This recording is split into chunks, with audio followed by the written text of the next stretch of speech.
लाई पनि सामना गर्दै हाम्रो पार्टीमा हातेमालो तथा प्रवेश गर्न आउनुभएका आदरणीय श्रमदाताहरू, उपस्थित पत्रकार साथीहरू, टाढा टाढाबाट अर्थात् दुर्गमबाट अर्थात् लेखबाट यो मधेसमा भनौँ अर्थात् यो तराईमा अर्थात् धरानको यो गर्मीमा यहाँहरू आउनु भएको छ।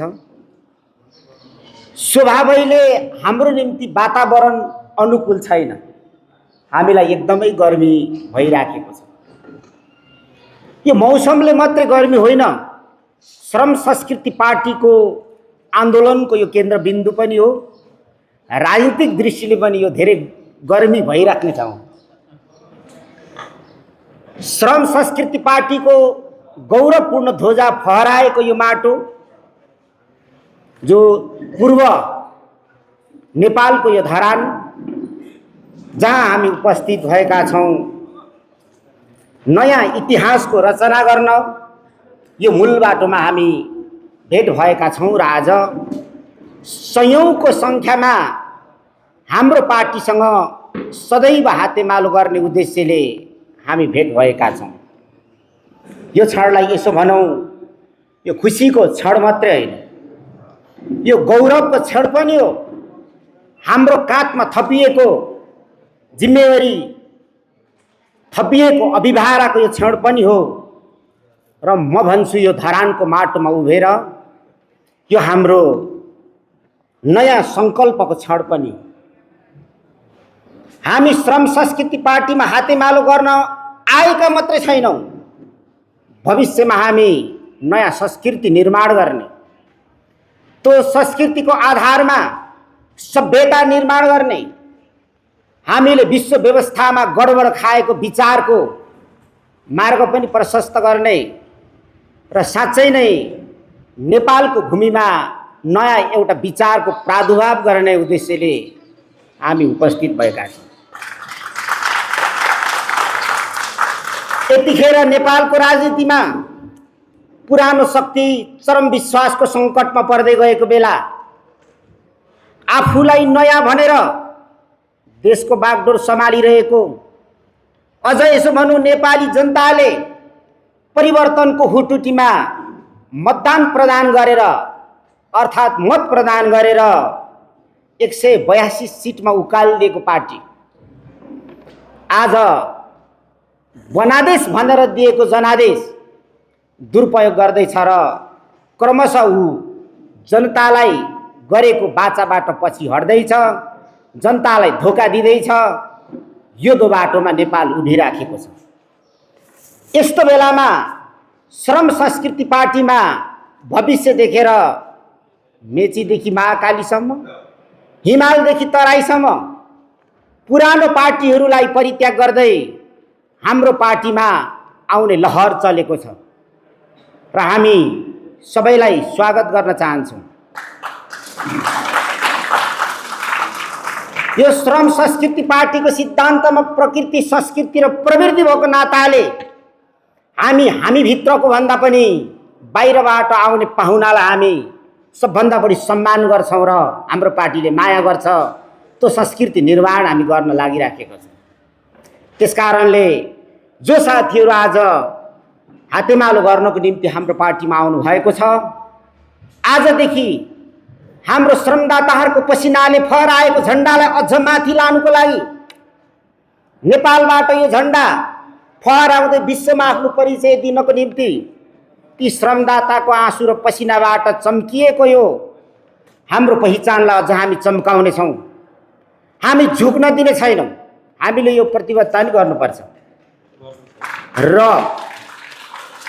र हामी सबै साथीहरूलाई अपिल गर्छौँ।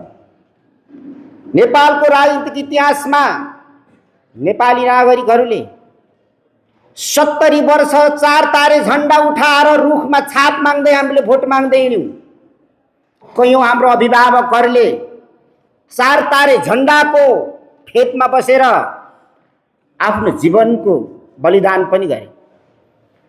नेपालमा साँच्चै नै कम्युनिस्टको राज्य बनाउने, सरकार बनाउने, गरिब र निमुखाहरूमाथि भएको विभेदको अन्त गर्ने, हँस्या र हतौडाको झण्डालाई सगरमाथामा फहराउने सपनामा हजारौं हजार वीर शहीदले बलिदान पनि गरे। हामी केही भएन भन्दैनौँ। श्रम संस्कृति पार्टी भनेको वैज्ञानिक पार्टी हो। राम्रोलाई राम्रो भन्छ र नराम्रोलाई नराम्रो भन्छ। ती पार्टीहरूमा लागेर ती पार्टीहरूले र ती पार्टीका नेता र नेतृत्वहरूले 240 वर्षको वंशीय तन्त्र ढालेकै हो। त्यो प्रति हाम्रो सम्मान छ। एकतन्त्रीय निरङ्कुश अँध्यारोलाई चिरेर बहुदलीय व्यवस्था स्थापना गरेको त्यसप्रति पनि सम्मान छ। त्यही माटोमाथि आज श्रम संस्कृति पार्टी हुर्किँदैछ, फुल्छ, फल्छ र यसले सुगन्ध देशमा छर्नुपर्ने छ। जब श्रम संस्कृति पार्टी नै खोल्नुपर्ने बाध्यात्मक स्थितिमा तपाईहरुको व्यवहारले, तपाईहरुको आचरणले, तपाईहरुको सबै उठबसले हामीलाई ल्याइ पुर्याएको छ। त्यसप्रति हाम्रो तपाईहरुप्रति सधैँ विमति रहनेछ। त्यही विमतिका साथ आज हामी नयाँ इतिहासको रचना गर्ने, व्यवस्था बदलिए पनि जिन्दगी अर्थात् जनताको अवस्था नबदलिएको हुनाले जनताको अवस्था बदल्ने यो महान अभियानमा हामी श्रम संस्कृति पार्टीको झण्डालाई उठाउन अझ बलियो, अझ अग्लो, अझ चम्किलो बनाउन आइपुगेका छौं। त्यसकारणले फेरि पनि म अपिल गर्छु, ती पुराना थोत्रो पार्टीहरूलाई, ती पुराना विश्वास, चरम विश्वासको संकटमा गुज्रिरहेको नेताहरूलाई छोडिदिनुहोस्। आउनुहोस् हाम्रो पार्टीमा। हाम्रो पार्टीको मूल ढोका तपाईहरुको निम्ति खुल्ला छ। हाम्रो हृदय तपाईहरुको लागि खुल्ला छ। हामी अघि बढौं।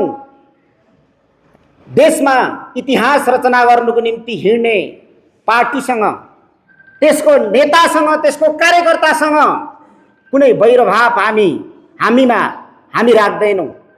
हामी मिलेर जाउँ भन्ने यहाँहरुसँग म अपिल पनि गर्न चाहन्छु।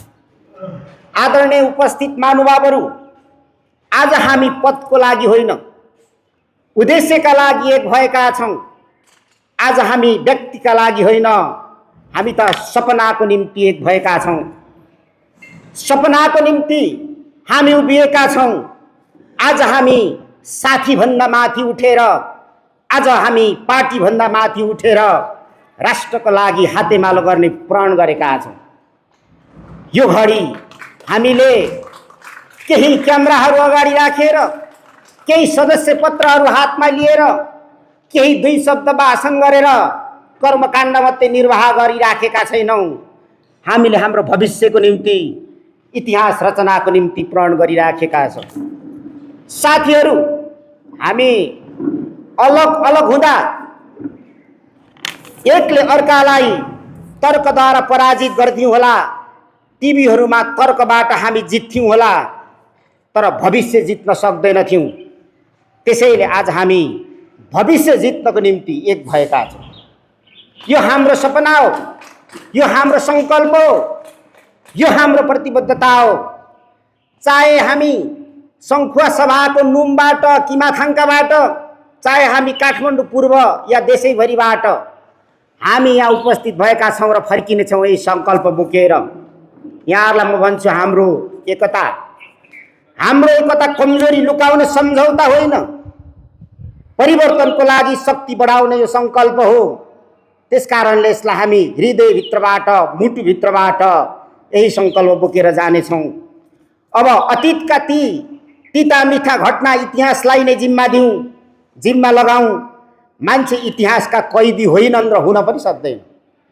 इतिहासमा हामीले कहाँ के गर्यौं, कोसँग संकट गर्यौं, इतिहासप्रति बढी घोत्लिने मान्छेहरू, भविष्यप्रति बढी चिन्ता गर्ने मान्छेहरूले वर्तमान गुमाउँछ। हामी आज रातो टीका लगाएर, हामी यहाँ मुट्ठी कसेर श्रम संस्कृति पार्टीको शपथ ग्रहण मनमा नै लिइरहँदाखेरि हामीले कुनै साथीप्रतिको, पार्टीप्रतिको यो बिछोटमा ग्लानी गरिरहेको छैनौं। देशलाई माथि उठाउने, देशको स्वाभिमानलाई माथि उठाउने बरु गर्वका साथ संकल्प गरिरहेका छौं। इतिहासबाट सिक्दै नयाँ नयाँ सभ्यता निर्माण गर्ने हामी प्राणी हौं। हामी अघि पनि मैले भनेको थिएँ, हामी इतिहासका कैदीहरू होइनौँ। अब सुन्दर भविष्यको निर्माण हामी र हाम्रै हातले निर्माण गर्नुपर्छ, हामी र हाम्रै हातले लेख्नुपर्छ। हामी सबैले याद गरौँ साथीहरू, के याद गरौँ भने फुट्दाखेरि धेरैले ताली बजाउँछन्, तर जोडिँदाखेरि इतिहास थोरैले मात्रै निर्माण गर्छन्। आज हामी इतिहास बनाउन जोडिएका छौँ। आजको यो एकता पार्टीको मात्र विजय होइन, यो हाम्रो धरानको मात्र विजय होइन, यो हाम्रो यो पूर्वको मात्र विजय होइन, वर्षौँदेखि आशा खोजिरहेका जनताको विजय हो यो। तपाईँहरू यहाँ कोही हारेका छैनौँ, हामी सबैले बराबर जितेका छौँ र भविष्यमा जित्ने अर्को सङ्कल्प गरेका छौँ र अर्को प्रतिज्ञा गरेका छौँ।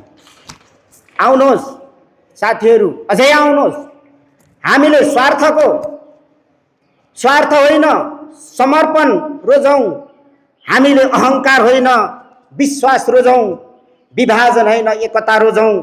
यो एकताको दीपलाई स्वार्थको हावाले किमार्थ हामी निभ्न दिने छैनौँ। समर्पणको तेलले बरु सधैँ सधैँ हाम्रो दियोलाई हामी बालिराख्नेछौँ। जब विचार मिल्छ तब मनहरू पनि मिल्दो रहेछ। फेरि पनि भन्छु, जब विचार मिल्छ तब मनहरू पनि मिल्दो रहेछ, अनि त्यो शक्ति बन्दो रहेछ। शक्तिले युग बदल्दो रहेछ, शक्तिले त राष्ट्र बदल्दो रहेछ। त्यस कारणले हामी राष्ट्र बदल्ने हातेमालोमा छौँ। हामीले सानो मन गर्नुपर्ने छैन। हाम्रा छुटेका साथीहरूलाई पनि हामी यसरी नै सम्झाउनेछौँ, यसरी नै बुझाउनेछौँ। इतिहास निर्माणको निम्ति श्रम संस्कृति पार्टीको गौरवपूर्ण ध्वजामुनि गोलबन्द गर्दै हामी लानेछौँ। आज हामीले एकताको हात मिलाएका छौँ। आज हामीले एकताको हात मिलाएका छौँ, भविष्य पनि मिलाएका छौँ। आज हामीलाई मात्र जोडेका छैनौँ, जनताको आशा र भरोसालाई पनि सयौँको सङ्ख्यामा टाढा टाढा आएर बाट आएर श्रम संस्कृति पार्टीबाट सन्देश दिएका छौँ। तपाईँहरूको विश्वास र भरोसालाई हामी टुट्न दिने छैनौँ। यही एकता हाम्रो शक्ति हो, यही एकता हाम्रो पहिचान हो, एकता हाम्रो भविष्य हो। त्यसैले एकचोटि सबैले जोडका साथ भनौँ कि नभनौँ? सबैले एकचोटि जोडका साथ भनौँ, जय एकता, जय जनता, जय श्रम संस्कृति पार्टी।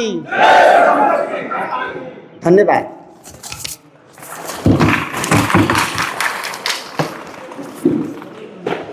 धन्यवाद हाम्रा प्रमुख अतिथि।